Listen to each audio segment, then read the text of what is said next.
A judge has now ruled the NFL had no right to increase Rice's suspension based on no new facts. The judge felt Rice had been open with Goodell from the beginning about what had happened. Because of the ruling, Rice is now eligible to play immediately for any team that will sign him.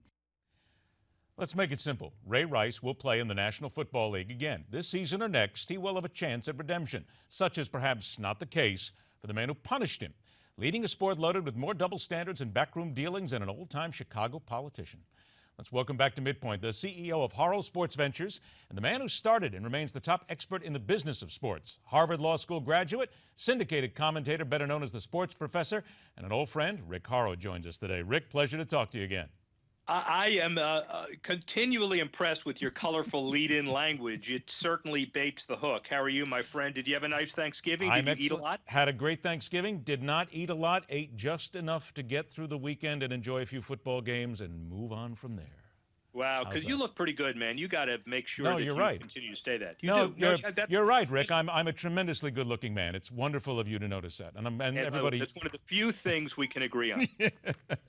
Let's see if we can agree on something else here. Is the biggest issue to take from the entire Ray Rice incident at this point, not that Roger Goodell might have lied, not that they might have not asked the right questions, but that this is a league right now that simply is the emperor with no clothes on parading down the street? They have pretty much been shown, once and for all maybe, that they will cover up anything in order to keep their brand nice, safe, sound, and profitable.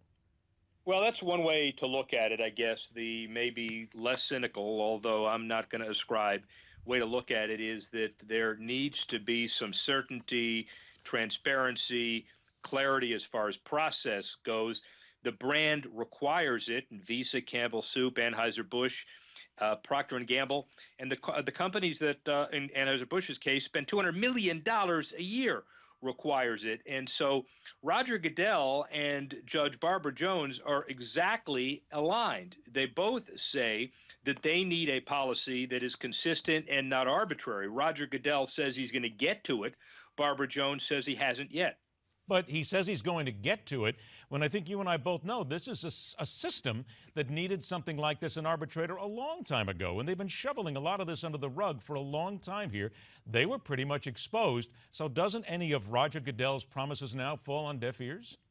I think not. If it comes up with a clear, consistent policy with Lisa Friel and her experts involved in creating it. Remember, we also have the Robert Mueller report, which everybody seems to forget is supposed to identify when Roger Goodell saw it. Did he see the tape? When did he see it? Who got it at the NFL and what was happening?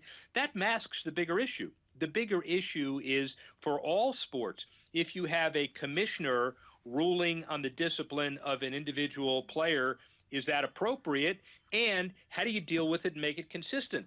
I know it's a subject of collective bargaining, Ed. We've talked about that before, and we've also had discussions about the NFL Players Association being involved. We can't wait for the collective bargaining cycle. That's too much time. It's got to be something that everybody buys off on, and if Roger Goodell decides to give up some power in the context of eliminating some controversy, maybe this is the time to do it. Well, wait a minute. You just said there about a minute we have, and then we'll take a break, come back and talk a little more, but you just talked about giving up some power. Any doubt in your mind that Roger Goodell's role as commissioner is going to change and is going to have to undergo some sort of metamorphosis simply because I don't know if people think they can trust him anymore? Well, I'm not sure of that motive because I've worked with Roger for a long time, and I want to emphasize that I find him to be a very honorable, very trustworthy guy. I really do. I think the point right now is that the policy needs to be created, and there needs to be a perception of fairness, and maybe the way to do that is to open it up and have a few more people involved in it, even though when you look at the other leagues, they have their staffs do it, and the commissioner doesn't do it directly. So maybe there's something to be learned from other sports. I do believe that Ray Rice is going to play again, Indianapolis and New Orleans, apparently two teams that reportedly have had some interest here. Do you think he will play this season, or the teams will simply wait, let it die down, go into training camp next year? I had a bet with Christine Brennan, who is a good buddy of mine. The USA Today is a sports columnist, and she says that if whoever is right, she thinks he's going to play. I don't. and the winner dresses up in some kind of mascot suit and parades out in front of the stadium. So I want to make sure that I believe he will not play this year. Next year, by the way, is an entirely different story, and they've got a lot of time. Every team has a lot of time to do some spin work between now and next year. Christine's an old friend of both of ours. I can hardly wait to find out the result of this bet because I want pictures. That's all I want. I'm not Stand telling you. by. I'm not telling you. No, you won't, of course. Stand by. Rick Horrow returns after the break. We spin to the dangerous trickle-down effect of football concussions and the political statements the NFL would rather avoid. And at 51 minutes after the hour, hear them speak and bellow from the Sunday talk show pulpit. It's right here on MidPoint.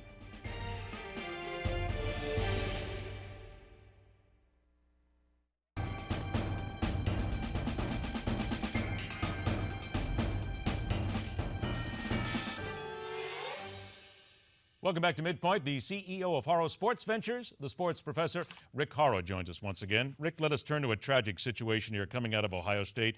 Costa Karageorge, the young man who went missing for several days, found in a dumpster dead of an apparently self-inflicted gunshot wound.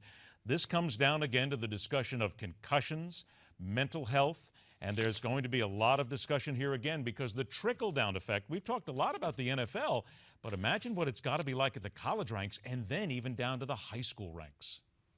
Well, and I'll go even further than that. I'm on the Pop Warner board, full disclosure, proud of it. They want to make sure that they get the word out, that there are appropriate concussion, tackling, sportsmanship, events, protocol, standards at an early level. And so there's 10,000 kids waiting to go to the Pop Warner National Championship at Disney World. A lot of discussions next week at that event on the rights and responsibilities of parents and kids. Is the game safe enough? Most people think that the attention that's being directed to the game right now is a good thing, but you got to be able to take advantage of that. Football is not inherently too unsafe. It's just people who are in the middle of it got to continue to strive to try to make it safer, and that's what a lot of these organizations are all about. I guess the question then is how young is too young? Because here's a study published in the Journal of Adolescent Health this past January found repeatedly concussed teens are 3 times more likely to develop depression. And at a younger age, I mean, neither of us are doctors here, but certainly concussions are a lot easier to get, if you will, with the young brain and the young skull, the young body, the way it's working here. So how young is too young? Where do you really draw the line as to when it's safe to have kids playing football? Yeah, and Pop Warner's on the front edge of that, 8, 9 years old. There is also a study that say that the most prolific head injuries on a pro rata basis is college lacrosse and other sports, high school. So high school lacrosse as well, to be clear. So it's not just football, it's the prevention of injuries. And I know with Pop Warner there is a weighted weight requirement. There is a heavy emphasis on tackling. And, you know, again, I'm not a doctor and clearly won't even pretend to be, but there is a lot of discussion right now on how to make all of these games safer with good-minded people. That's the important thing to remember here. You know, it all evolves. 20, 30 years ago, it wasn't a cover-up. We just didn't know then what we know now, and I think that's really important to understand. All right, let's go ahead and move on to another political issue. I want to go back to the National Football League because this is really got a lot of people talking. The St. Louis Rams, when they came out of the tunnel for their game on Sunday, they had their hands up in the air, which is the symbol of the hands up, don't shoot that was started in Ferguson, Missouri. Now, I came out in a commentary last hour, and I pointed out that hands up, don't shoot is based on a lie. It never happened. The forensics are there. The evidence is there. The St. Louis Police Officers Association now issued a statement condemning the Rams football players for doing this. This is touchy. This is a very touchy spot for the NFL. They want to be very careful about not offending anybody, but political statements by players are certainly something that they can't be happy with.